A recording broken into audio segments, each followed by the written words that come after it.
মানুষ আমাদেরকে ভোট দিয়ে এখন হতাশ হয়েছে। আমাদেরকে কেন অপসারণ করা হলো? যেই সরকার আসুক না কেন তাকে মেনে নিয়ে আমরা সেই উন্নয়নের অংশীদার হতে চাই। আমরা 2024 সালে 5 আগস্টের পর বাংলাদেশের সব থেকে আমরা বড় বৈষম্যর শিকার হয়েছি। 988 জন ভাইস চেয়ারম্যান, জানি না আমাদেরকে রাতারাত অপসারণ করা হয়েছে। যেখানে সিটি কাউন্সিলর বহাল রয়েছে, জেলা পরিষদের সদস্য বহাল রয়েছে, যারা কোনোদিন জনগণের ভোটে হয় নাই। জেলা পরিষদের সদস্য, পৌরসভার কাউন্সিলর বহাল রয়েছে। আমাদেরকে কেন অপসারণ করা হলো? আমরা মনে করি এটা হচ্ছে বৈষম্যের আমরা শিকার হয়েছি।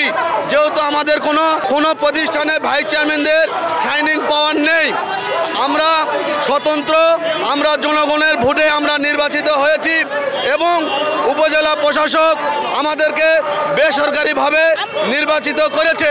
তাই আমার এই অন্তর্বর্তী সরকারের কাছে অনুরোধ থাকবে, আমাদেরকে যে 988 জন মহিলা এবং পুরুষ ভাইস চেয়ারম্যানকে অপসারণ করেছে তাদেরকে স্ব পদে বহাল করার জন্যে আরেকটি অনুরোধ জানাতে চাই। এই অন্তর্বর্তী সরকারের যিনি প্রধান উপদেষ্টা ডক্টর ইউনূস মহোদয়কে আমরা জানাতে চাই, আপনি যেহেতু বাংলাদেশের শান্তিতে নোবেল পেয়েছেন, আপনার সারা বিশ্বের অহংকার, আপনি আমাদের দুঃখ দুর্দশা বুঝবেন। আমরা যেহেতু জনগণের প্রতিনিধি, আমরা যেই সরকার আসুক না কেন তাকে মেনে নিয়ে আমরা সেই উন্নয়নের অংশীদার হতে চাই, জনগণের সেবা করতে চাই। আমরা স্বতন্ত্র প্রার্থী, আমরা আমাদের এলাকার মানুষের কাছে আমরা জবাব দিতে পারতেছি না। আজকে আমার এলাকা আক্কেলপুর উপজেলা, সেখানে মানুষের হাহাকার, মানুষ আমাদেরকে ভোট দিয়ে মানুষ এখন হতাশ হয়েছে।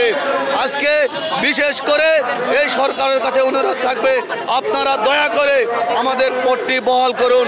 যেহেতু আমাদের কোনো সাইনিং পাওয়ার নেই, আমরা এই উপজেলা যে প্রশাসকই বসুক না কেন তার সঙ্গে আমরা কাজ করতে চাই। এটাই আমাদের এই অন্তর্বর্তী সরকারের কাছে আমাদের অনুরোধ থাকবে।